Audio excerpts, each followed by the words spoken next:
Hi mga langga! Ngayong araw, samahan niyo ulit kami sa aming kaganapan dito sa aming bukid tahanan. Good morning! Walang bago pero at least walang bagyo. Nagpakita nga ang sikat ng araw kaninang umaga. Ibig sabihin, maganda ang panahon at malakas ang init ngayong araw. Binuksan ko na nga ang bintana at nagligpit na rin po tayo ng higaan. Lumabas na rin po at kinuha ko nga itong aming trapal. Tayo po ay magbibilad ngayon ng mga beddings mga langga dahil malakas nga po yung init. Nasira na rin po kasi yung upuan dito sa unahan ng bakuran kaya wala na tayong mapagbiladan. Naglatag na lang po ako ng trapal. Dito nga po namin ibibilad yung dalawang foam doon sa bahay. Ayan, pinahakot ko na nga rin po sa kapatid ko at etong mga una naman ay dito na lang sa may bangko. Kapag ganito malakas ang init, talagang nilalabas namin lahat. Alam nyo ba na mas maganda kasi talaga pang sanitize yung sikat ng araw. Basa pala itong tent namin kaya ibibilad na rin namin dito. At dahil Martes pa ngayon, syempre may pasok ang ating estudyante. Ayan po, inatid na rin po ng kapatid si kuya sa school. And inutusan ko na rin yung kapatid ko mga langga na dumiretso na sa palengke. Since marami kaming kulang na grocery dito sa bahay, siya na lang din yung pinagbili ko. Bumili na rin po siya ng gulay at isda at eto na nga po, tayo ay magluluto na at ito po ang uulamin namin ngayong tanghalian. Mas nakakatipid ako mga langga pag nag-utos kasi alam nyo, kapag ako mismo nandun kung ano-ano yung binibili ko. Kaya kapag nag-utos ako kung ano lang yung nasa listahan, yun lang yun. Kaya nga lang minsan nabubudol rin ako eh. Wala nang sukli na dumarating.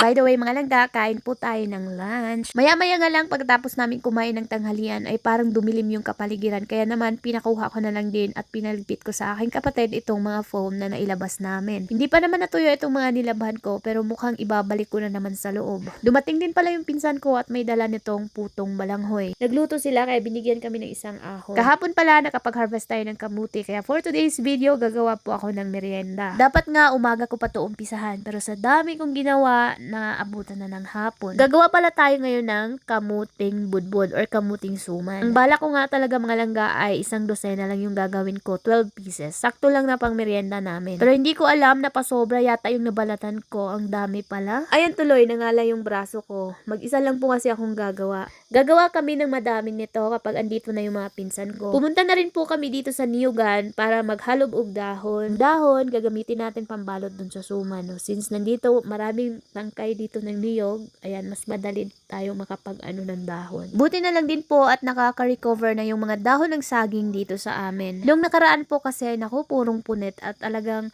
wala kaming magagamit. Nilagyan ko pala to ng kinadkad na niyog at tinimplahan ko na rin po ng sugar. Pinupunasan na rin ng kapatid yung dahon ng saging at tayo po ay mag-uumpisa ng magbalot. Matrabaho talaga to mga langga pero worth it naman kapag naluto na dahil sobrang sarap talaga. Marami na akong naibalot pero yung unang isa lang natin ay 12 pieces lang muna. I-file lang natin dyan tapos lagyan natin ng kaunting tubig. At eto na nga po, mabilis lang talaga tumaluto mga langga para lang siyang naka-steam. Ang akong kamot mga langga nangasamad. Hindi po talaga maiiwasan yan. So, eto na yung finished product natin mga langga. Taas kamay sa mga nakakamiss kumain nito. Ang sarap din kasi talaga. Mas masarap pa sa kamuting kahoy. Ito lang naman po ang ganap namin sa araw na to. Salamat po sa suporta. Ang susunod na video ay hindi para sa lahat. I-next mo na lang po kung hindi ka naglalaro. Thank you for watching. Bye-bye.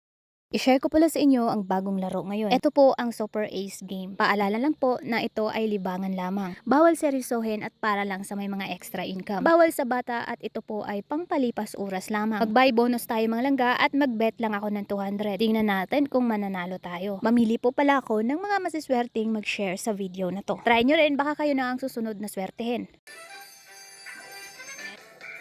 Scatter. 20. Go, go, go, go, go, go, go. Nice one. Yay! That's one. Yes! Yes! Nice one, guys. Nice one. Iubos eh.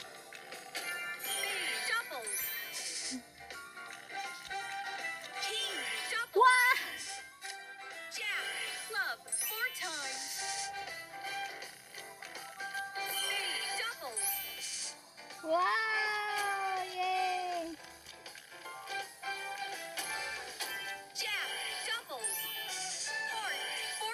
Nice one. Mapa. Wow! Grabe na nakit yung likod ko. Wow! Oh, di ba?